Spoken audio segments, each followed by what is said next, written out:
इसी क्रम में श्रीमान मोरपाल जी मीणा से मैं आग्रह करूंगा कि वो भाई सकता मौलू जी गुजर अगर जहां भी मेरी आवाज को सुन रहे हैं तो वो स्टेज पे आप तशरीफ लाए, अपना स्थान ग्रहण करें मंच पे आके। इसी क्रम में मोरपाल जी मीणा, श्रीमान मोरपाल जी मीणा साहब। इसी क्रम में श्रीमान रवि जी गुजर, श्रीमान रवि जी नेदा अगर हमारे बीच में मौजूद है तो प्लीज स्टेज पे मंच पे आप लोग अपना स्थान ग्रहण करें। आप सबकी मेहनत और दुआ और आशीर्वाद से इस लड़ाई को हमें लड़ना है और इस जंग को जीतना है। भीम सिंह जी, हेमराज जी, रघुवीर जी वर्मा, श्रीमान नरेश जी का माल्यार्पण कर स्वागत करें।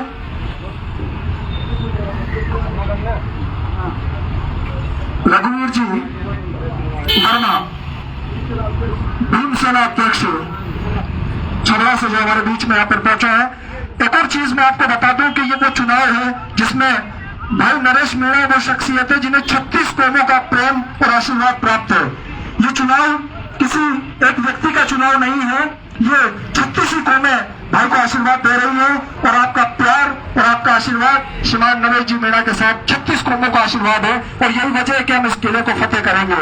और जैसा कि आप जानते हैं, आपकी समस्या जो आज तक आपकी किसी नेता ने नहीं सुनी, विधानसभा में आपका पक्ष रखने के लिए कोई मौजूद नहीं था, लेकिन अब हमारी खुशकिस्मती है कि आपको ऐसा एक शेर दिल आदमी, एक जिंदा दिल आदमी जो हक की लड़ाई के लिए अपनी जान देने को तैयार है, हमारे बीच में मौजूद है। एक बार जोरदार तालियां आप उनके सम्मान में बजाएं।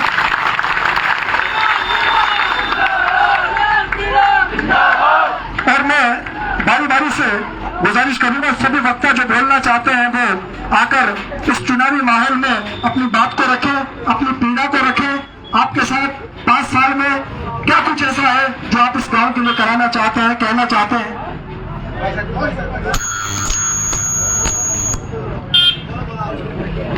मैं संजय जी मीणा से आग्रह करूंगा कि वो अपना उद्बोधन दें। एक बार जोरदार तालियों से स्वागत करें भाई संजय जी का। हमारे इस गांव में लाइट की समस्या दिखते रहे, जो 8 दिन के टाइम तो रात देता है, 8 दिन भी देता है और पूरे टाइम नहीं मिलती है। इसका समाधान होना चाहिए। इसी क्रम में श्रीमान संजय जी अपनी बात को रखेंगे। एक बार जोरदार तालियां बजाएं आप संजय जी के लिए।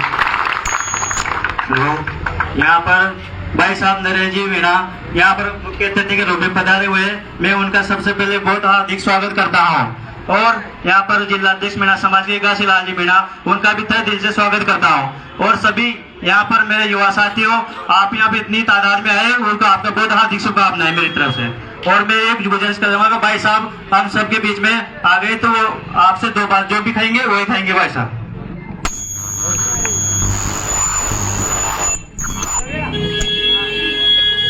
ये थे संजय जी। और अब अगले वक्ता के रूप में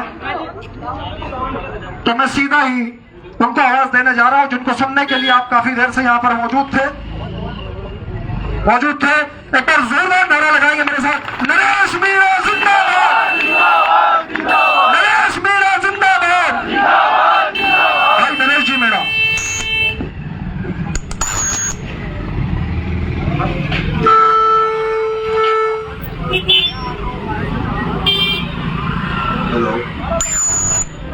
हेलो, गांव के सभी पंच पटेलों, युवा साथियों, बगल में माताएं बहनें खड़ी, अगर आप भी इधर आ जाएं तो अच्छा लगेगा, क्योंकि पता नहीं आवाज जाएगी नहीं जाएगी। मैं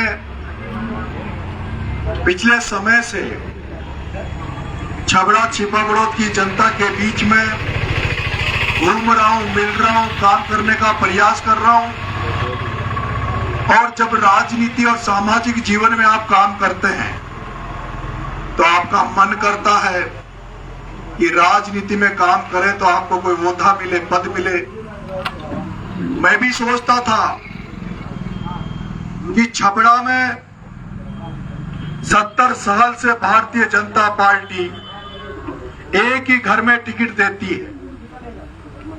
पहले प्रताप सिंह जी सिंघवी साहब के पिताजी चुनाव लड़ते थे, उसके बाद पार्टी ने प्रताप सिंह सिंघवी को टिकट दिया और बीच में एक बार आदरणीय भैरव सिंह जी शेखावत साहब भी यहां से चुनाव लड़कर राजस्थान के मुख्यमंत्री बने। दूसरी पार्टी कांग्रेस थी, जिसने भी एक गढ़ किले वालों को टिकट दिया, एक महल में रहने वाले को टिकट दिया, एक राजा के छोरे को टिकट दिया। एक भारतीय जनता पार्टी जो सेठ साहूकार को टिकट देती है, एक कांग्रेस और राजा और गढ़ में रहने वालों को टिकट देती है। मैं पूछना चाहता हूं कि कांग्रेस पार्टी भारतीय जनता पार्टी को इस छपरा और छिपा बड़ौद की धरती पर, जहां 40,000 मीना समाज रहता है, जहां 35,000 लोधा समाज रहता है, जहां 35,000 धाकड़ समाज रहता है, जहां 20,000 गुर्जर समाज रहता है, जहां 20,000 मुस्लिम समाज रहता है, क्या कांग्रेस पार्टी भारतीय जनता पार्टी को हजारों की तादाद में रहने वाले किसान जातियों के परिवार में कोई प्रत्याशी इन 70 साल में नहीं मिला? क्या ऐसी क्या कमी है जो 70 साल में कांग्रेस बीजेपी को केवल एक सेठ का छोरा दिखता है, एक गढ़ किले में रहने वाला करण सिंह दिखता है? उस कांग्रेस बीजेपी को क्या कोई किसान का बेटा अब तक ऐसा नहीं दिखा क्या जिसको टिकट मिल जाए? और इसी कारण से मैं देख रहा हूं आपके यहाँ लोधा समाज बहुत बड़ी संख्या में है, लेकिन आज तक मैंने देखा है इतनी बड़ी संख्या में लोधा समाज के होते हुए भी आज दिन तक लोधा समाज का कोई व्यक्ति प्रधान छपरा छिपा बड़ौद में नहीं बन पाया। आज दिन तक यहाँ जो भी पद पे बैठते हैं, जो भी व्यापार करते हैं, वो गिनती के लोग हैं। जो प्रताप सिंह सिंघवी के आसपास दिखेंगे, जो करण सिंह के आसपास दिखेंगे, जो दलाली करने में एक्सपर्ट है, जो लोगों को लूटने में एक्सपर्ट है, जिन्होंने पीएचडी केवल इस बात की कर रखी है कि कैसे थाने की दलाली करें, तहसील की दलाली करें, और वही लोगों को टिकट पंचायत समिति, जिला परिषद और प्रधान में मिलता है। जो प्रधान पंचायत समिति उनमें भी टिकट उन्हीं को मिलता है जो दलाली करने में एक्सपर्ट है। मैं देख रहा हूँ किसी गरीब किसान का बच्चा जो खेती बाड़ी करता है, उसका बच्चा यहाँ किसी इलाके में इस तरह का वातावरण बना रखा है कि वो व्यक्ति बेचारा गरीब व्यक्ति जिसके घर में पैसा नहीं है, वो सरपंच का चुनाव नहीं लड़ सकता, पंचायत समिति का चुनाव नहीं लड़ सकता, वो डायरेक्टर का चुनाव नहीं लड़ सकता, वो प्रधान नहीं बन सकता, प्रमुख नहीं बन सकता। मैं ये भी देख रहा हूँ इस एरिया में ब्राह्मण समाज भी बहुत बड़ी संख्या में रहता है, और ब्राह्मण समाज में भी एक व्यक्ति जिसने जनता की सेवा करने का प्रयास किया, उपेंद्र शर्मा, उसने भी टिकट मांगा बीजेपी से, लेकिन उसको भी टिकट नहीं दिया। अरे टिकट तो क्या नहीं दिया, उस ब्राह्मण के बेटे उपेंद्र शर्मा को भी जब जिला प्रमुख में उसने चुनाव जीता, 13 सीटों पर बीजेपी चुनाव जीती, लेकिन क्या आप भूल गए क्या वो प्रताप सिंह सिंघवी जिसके 2,500 वोट नहीं है, जो बीजेपी जिसको टिकट देती है, उस प्रताप सिंह सिंघवी ने प्रमोद जैन भाया से 5 करोड़ रुपए लेके और उस उपेंद्र शर्मा को जिला प्रमुख नहीं बनने, और केवल मात्र जिला प्रमुख नहीं बनने दिया, नहीं, उससे पहले उपेंद्र शर्मा को 2 बार प्रधान भी नहीं बनने दिया। मैं दाद देता हूं कि उपेंद्र शर्मा ने हिम्मत करी है और चुनाव में नॉमिनेशन डाल दिया, और उपेंद्र शर्मा भी मेरी तरह चुनाव के मैदान में खड़ा है। और मैं आपको बताना चाहता हूं, पिछले दिनों जब मैंने किसानों की लड़ाई लड़ने का प्रयास किया, किसानों की लड़ाई जब मैं लड़ रहा था, तो आपके बैठे पे, क्योंकि ये छपरा छिपा बड़ौद में आपने कभी नहीं सुना होगा कि कोई किसानों के लिए लड़ रहा है, कोई किसानों को बिजली दिलाने के लिए लड़ रहा है, कोई किसानों को बीमा के पैसे दिलाने के लिए लड़ रहा है, कोई किसानों को खाद दिलवाने के लिए लड़ रहा है। अगर कोई लड़ाई लड़ रहा है तो आपके बेटे ने प्रयास किया, आपके हकों की लड़ाई लड़ने का प्रयास किया, और उसका नतीजा क्या निकला? आपके बेटे पर 8 मुकदमे लगा दिए, 2 बार जेल में डाल दिया। मैं कहना चाहता हूं, अरे उस पप्पू धाकड़ में क्या कमी थी, उस जयनारायण धाकड़ में क्या कमी थी? वो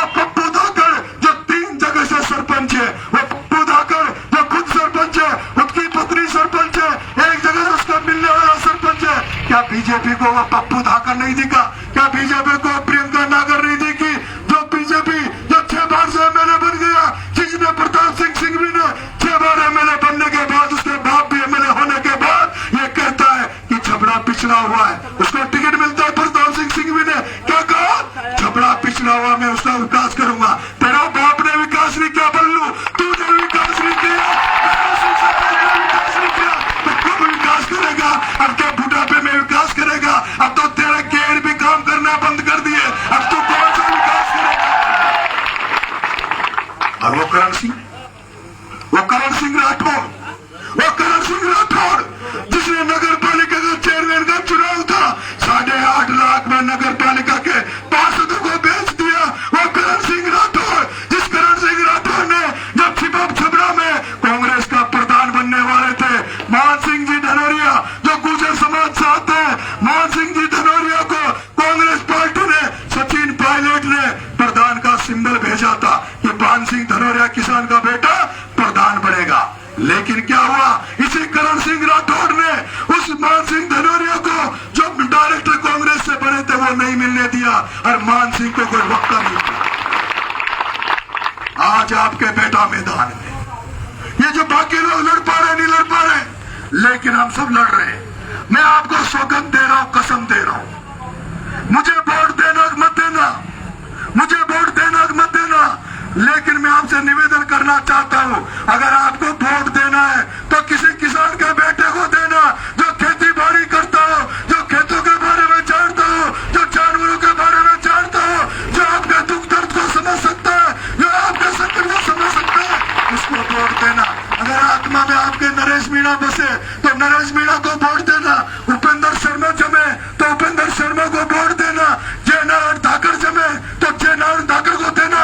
लेकिन मैं आपसे हाथ जोड़ के आपसे भीख मांग रहा हूं, इस कांग्रेस बीजेपी को हरा के भेज दो, इस कांग्रेस बीजेपी को गांव में घुसने मत दो, इस कांग्रेस बीजेपी को गांव में घुसने मत दो। इस कांग्रेस बीजेपी को तुमने 70 साल से वोट देते रहो, उसके बाद वो तुम्हारे चेहरों पे खुशी ना ला पाए, तुम्हारे बच्चों को नौकरी नहीं लगा पाए, वो उनको क्यों वोट देते हो बार बार? अरे हम तो जैसे भी है तैसे भी है, हो सकता है हमें बहुत सारी कमियां भी हो, लेकिन एक बार हमें भी मौका दे दो, एक बार हमें भी चेक कर लो कि अगर हम नकारा निकले, हम निकम्मा निकले, हम बुरे निकले। मैं आपसे कहना चाहता हूं, अगर मैं आपकी अपेक्षा में खरा नहीं उतरूं, छपरा छिबरौद के युवाओं की अपेक्षा में खतरा नहीं उतरूं, इस छपरा छिबरौद के किसानों की अपेक्षा में खरा नहीं उतरूं, तो मैं आपसे यहाँ कहना चाहता हूँ, इसी चौराहे पे, इसी दिगो जागीर के इस रोड पे नरेश मीणा को जूतों की माला पहना देना, नरेश मीणा को फांसी में लटका देना। मैं आपको दोबारा कभी जिंदगी में मोह नहीं दिखाऊंगा, लेकिन जिनको आपने 70 साल से चेक कर लिया, एक बार हमें भी मौका देने का प्रयास करें। मैं आपसे निवेदन करना चाहता हूँ, किसी को भी करो, किसान को करो, किसान की सोच रखो और आप सब आशीर्वाद दो। मैं आपसे यही चाहता हूँ, हम किसानों के बच्चे हैं, हमारे पास पैसे नहीं है, हमारे पास धन नहीं है जो हम बांटे, हमारे पास दारू के पैसे नहीं है हम किसी को दारू पिलाएं, हमारे पास साधनों के पैसे नहीं है जो हम साधन लगाएं, हमारे पास तो किसानों का आशीर्वाद है, युवाओं का आशीर्वाद है, नेताओं का आशीर्वाद है। उस भरोसे में निकला हूँ, आपके भरोसे निकला हूँ। मैंने कांग्रेस का टिकट मांगा था, सचिन पायलट ने मेरी लड़ाई दिल्ली तक लड़ी, सचिन पायलट ने पूरी ताकत से आपके बेटे को टिकट देने का प्रयास किया और मैं जानता था, क्योंकि मैं जिस सचिन पायलट के साथ खड़ा हूँ, जिस सचिन के पाकिस्तान के साथ कल खड़ा था, आज भी सचिन पायलट के साथ खड़ा हूँ और कल भी सचिन पायलट के साथ खड़ा रहूंगा। उसका एक कारण है, वो सचिन पायलट उस राजेश पायलट की औलाद है, और सचिन पायलट उस राजेश पायलट का बेटा है, जिस राजेश पायलट ने इस राजस्थान में नहीं हिंदुस्तान में किसानों की राजनीति करी। और मैं चाहता हूं कि मैं जिससे जुड़कर रहूं, मैं जिससे मिलकर रहूं, वो भी किसानों की राजनीति करे। और मैं जानता हूं कि सचिन पायलट के दिल और दिमाग में किसान कम्युनिटी है, उनके दिल और दिमाग में दलितों के प्रति दुख दर्द है, किसानों के प्रति दुख दर्द है, गांव के लोगों के प्रति दुख दर्द है। इसलिए मैं सचिन पायलट के साथ हूं। आज मैं निर्दलीय लड़ रहा हूं, ये मेरी मजबूरी है कि मैं निर्दलीय लड़ रहा हूं। मैंने कांग्रेस से टिकट मांगा था, कांग्रेस ने मुझे टिकट नहीं दिया और मैं जानता हूं अगर मैं चुनाव नहीं लड़ता तो कांग्रेस मुझे आने वाले 10 साल 20 साल भी टिकट नहीं देती।